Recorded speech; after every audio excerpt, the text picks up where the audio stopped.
वो जाट है या नहीं, लेकिन महाराजा विश्वेंद्र सिंह जाट हैं। महाराजा जब विजेंद्र सिंह जी जाट थे, महाराजा किशन सिंह जी, महाराजा जवाहर सिंह जी, महाराजा सूरजमल जी, पहली पीढ़ी से लेके और 14वीं पीढ़ी तक सभी जाट थे। पर्सनल प्रॉपर्टी तब होती है जब या तो आपने उसको कमाया हो, आपकी इतनी औकात हो कि आपने उतने पैसा लगा के वो बनाया हो महल, या फिर आपको वो मिली हो आपके बाप से। जिनको आप बाप कह रहे हो वो जाट हैं, लेकिन आप खुद को बता रहे हो राजपूत। तो जाट बाप का बेटा राजपूत तो, बताते हैं माँ तो चलो ठीक है, माँ तो, लेकिन पिता अगर जाट है तो बेटा खुद को राजपूत बता रहा है, तो वो तो बाप की प्रॉपर्टी भी नहीं आई उसके पास। तो क्योंकि लोकतंत्र का राज है, अगर राजतंत्र होता तो निश्चित तौर पर 5 से 6 घंटे के अंदर ही इन्हीं लोगों ने जाके डंडे के जोर पर उस झंडे को वापस से हटा के और असली झंडा लगा दिया होता। इनके 2010, 11, 12 के ट्वीट देख लीजिए, उसमें ये खुद को जाट भी बताते हैं, खुद को जाट होने पे गौरव भी बताते हैं, महाराजा सूरजमल जी की मूर्ति नदवई में जाके भी लगाते हैं, सब कुछ करते हैं और उनको जाट मानते हैं, जाट गौरव की बात करते हैं। इनके पुराने ट्वीट्स आप इनके जाके ट्विटर पर चेक कर लो। अनिरुद्ध है, वो कहते हैं कि मैं जाट नहीं हूं, और अभी उनका एक स्टेटमेंट आया था कि मुझे कौन सा जाटों में ब्याह करना है। सामाजिक तौर पर उसका पूर्णतः बहिष्कार किया है। पिछले 10-15 दिनों में 25-26 महापंचायतें हुई हैं, सभी जगह सामूहिक रूप से अनिरुद्ध सिंह का बहिष्कार किया है। झंडा लगाने से काम खत्म नहीं होगा, महाराज साहब के महल में जाने के बाद काम खत्म होगा, उससे पहले तो काम खत्म होगा नहीं। भरतपुर की 36 कौम की बिरादरी का जो बलिदान स्वरूप जो झंडा था, जिसको कहते हैं कि जिस झंडे के लिए आन बान शान और उसके लिए लोग जान तक दे देते हैं, उस झंडे को इन्होंने पिछले कुछ समय से बदल दिया कि ये महाराजा सूरजमल जाटों के हैं या राजपूतों के हैं। महाराजा सूरजमल जाटों के भी हैं, राजपूतों के भी हैं, 36 कौम के हैं महाराजा सूरजमल। विनाश काले विपरीत बुद्धि, अब इनका विनाश का समय है। कैसे कैसे बुजुर्ग लोगों को बदतमीजी से बात करते हैं। He calls himself an convent educated person. I am convent educated. He has studied abroad. UK, London, US, पता नहीं कहाँ पढ़े। तो अगर आप इतनी अच्छी जगह पढ़े, कोई तहजीब होनी चाहिए ना। भरतपुर का जब नाम आता है तो महाराजा सूरजमल का नाम आता है, और कहते हैं कि जाटों का गढ़ कहा जाता है। और इसी जाटों के गढ़ में अब जंग छिड़ी हुई है कि यह जंग महाराजा सूरजमल जाटों के हैं या फिर राजपूतों के। इसको लेकर बड़ा विवाद छिड़ा हुआ है, और आने वाले 21 तारीख को एक बड़ी सभा होने वाली है। इसको लेकर हमारे साथ फौजदार साहब, इनसे बात करते हैं कि आखिर विवाद क्या है। राम राम साहब। राम राम साहब, राम राम। देखो, एक तो मुद्दा क्या बना हुआ, अभी आपने एक चीज़ बड़ी गलत बोली कि ये फैसला मुद्दा चल रहा है कि ये महाराजा सूरजमल जाटों के हैं या राजपूतों के। महाराजा सूरजमल जाटों के भी हैं, राजपूतों के भी हैं, 36 कौम के हैं महाराजा सूरजमल। पहली बात तो अब मुद्दा क्या चल रहा है, मुद्दा ये है कि जो मौजूदा भरतपुर के जो गद्दी नशीन, जिनको पूर्व महाराजा लोकतंत्र की भाषा में कहा जाता है, महाराजा विश्वेंद्र सिंह जी, उनके पुत्र ने पिछले 3-4 साल से अनर्गल बयानबाजी करके खुद को कभी किसी अन्य जाति से बताकर, खुद को कोई और वंश का बैकग्राउंड बताकर एक इस तरह की खलबली भरतपुर के खासतौर पर जाट समाज और 36 कौम के अंदर मचाई है कि सभी लोग उनसे बेहद नाराज हैं, उनके दिल टूटे हुए हैं। वो उनके पारिवारिक मसला था, वहाँ तक बात सीमित थी। लेकिन अब इन्होंने क्या किया है कि पिछले कुछ दिनों में इन्होंने जो महाराजा सूरजमल जी और महाराजा जवाहर सिंह समेत भरतपुर की 36 कौम की बिरादरी का जो बलिदान स्वरूप जो झंडा था, जिसको कहते हैं कि जिस झंडे के लिए आन बान शान और उसके लिए लोग जान तक दे देते हैं, उस झंडे को इन्होंने पिछले कुछ समय से बदल दिया, जिसकी पोस्ट महाराजा विश्वेंद्र सिंह जी ने स्पष्ट तौर पर अपने फेसबुक अकाउंट पे दी, जिसमें यह बताया कि अब अति हो चुकी है। और अब तक तो अनर्गल बयानबाजी ही चल रही थी, लेकिन अब लाखों लोगों के खून से सींचे हुए इस झंडे को इस व्यक्ति ने बदल दिया है। उसके बाद समस्त सरदारी ने फैसला लिया है कि सब लोग, क्योंकि लोकतंत्र का राज है, अगर राजतंत्र होता तो निश्चित तौर पर 5 से 6 घंटे के अंदर ही इन्हीं लोगों ने जाके डंडे के जोर पर उस झंडे को वापस से हटा के और असली झंडा लगा दिया होता। मगर क्योंकि लोकतंत्र है और लोकतंत्र में सिस्टम की एक मर्यादा है, उस सिस्टम को फॉलो करते हुए जितने भी हमारी सरदारी है, ना सिर्फ भरतपुर बल्कि आसपास के कई राज्यों तक ये जो चिंगारी थी वो आग की तरह फैली है। और अब ये फैसला हुआ है, यहाँ आज पंचायत हो रही है, ये पेंगौर गांव है।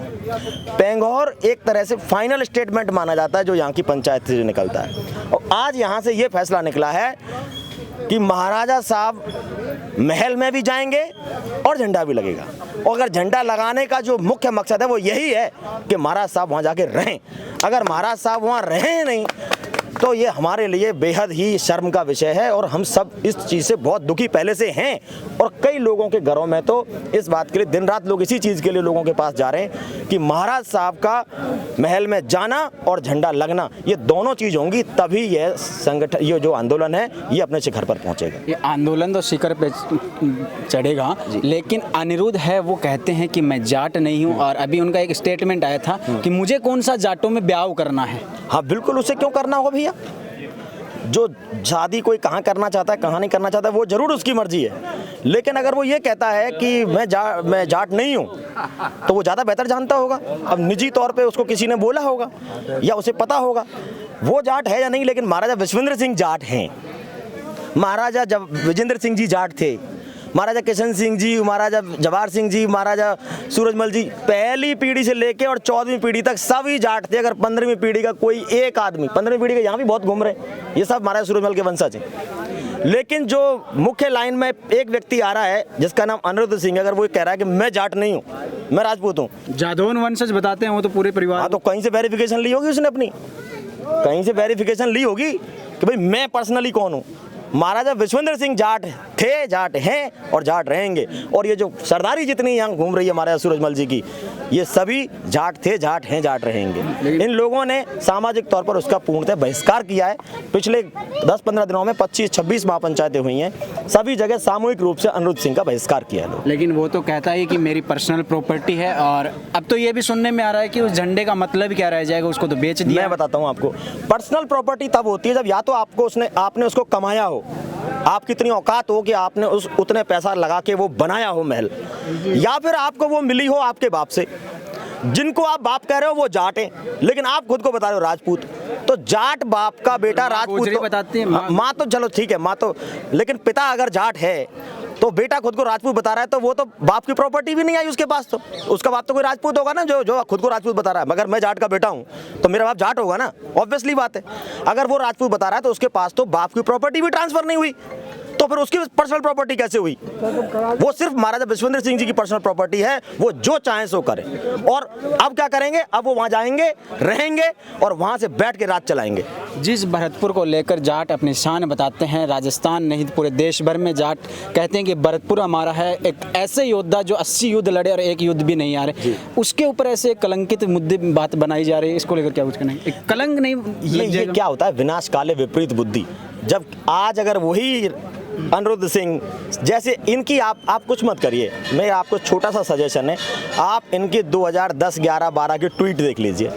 उसमें ये खुद को जाट भी बताते हैं, खुद को जाट होने पे गौरव भी बताते हैं, महाराजा सूरजमल जी की मूर्ति नदवई में जाके भी लगाते हैं, सब कुछ करते हैं और उनको जाट मानते हैं, जाट गौरव की बात करते हैं। इनके पुराने ट्वीट्स आप इनके जाके ट्विटर पर चेक कर लो, इनके फेसबुक अकाउंट चेक कर लो। तो ये पिछले 3-4 सालों में अब ऐसा क्या हो गया कि जाट से राजपूत बनने पे ये कोई कह रहा हूँ विनाश काले विपरीत बुद्धि। अब इनका विनाश का समय है। कैसे कैसे बुजुर्ग लोगों को बदतमीजी से बात करते हैं। He calls himself an convent educated person. I am convent educated, he has studied abroad, UK, London, US, पता नहीं कहाँ पढ़े। तो अगर आप इतनी अच्छी जगह पढ़े, कोई तहजीब होनी चाहिए ना। अपने बाप को बदतमीजी से बोलना, किसी को दारूड़ा कह देना, किसी को कुछ कह देना, किसी को बदतमीजी से बोलना, ये तमीज़ कहाँ सिखाई गई थी? कौन से गुरुकुल में, कौन सी कॉन्वेंट में, कौन से लंदन, कौन से US में सिखाई गई थी? तो कहीं से नज़र नहीं आता है। तो जब दिमाग खराब होता है व्यक्ति का तो उसकी भाषा बदल जाती है, उसके विचार बदल जाते हैं, और वही किसके साथ हो रहा है? अनिरुद्ध सिंह के साथ हो रहा है। आप देख लीजिए अब आगे क्या रणनीति रहेगी, किस तरीके आगे अगर प्रशासन पहले झंडा लगा देता तो फिर तो बहुत ही बढ़िया है। फिर हम महाराज साहब को ले जाएंगे। झंडा लगाने से काम खत्म नहीं होगा, महाराज साहब के महल में जाने के बाद काम खत्म होगा, उससे पहले तो काम खत्म होगा नहीं। अब ये बात यहाँ तक नहीं रहेगी। जी शुक्रिया। तो ये थे वो तमाम लोग जो कि भरतपुर के अंदर मौजूद हैं। अब ये देखना दिलचस्प होगा कि आने वाले 21 तारीख को ये जाट सरदारी क्या फैसला करती है, क्या झंडा लगेगा या फिर पहले ही प्रशासन वहाँ पे झंडा लगा देगा, ये तो आने वाले समय में पता चलेगा। लेकिन फिर मिलते हैं किसी नए वीडियो में, तब तक के लिए मुझे दीजिए इजाज़त। नमस्कार, राम राम साहब।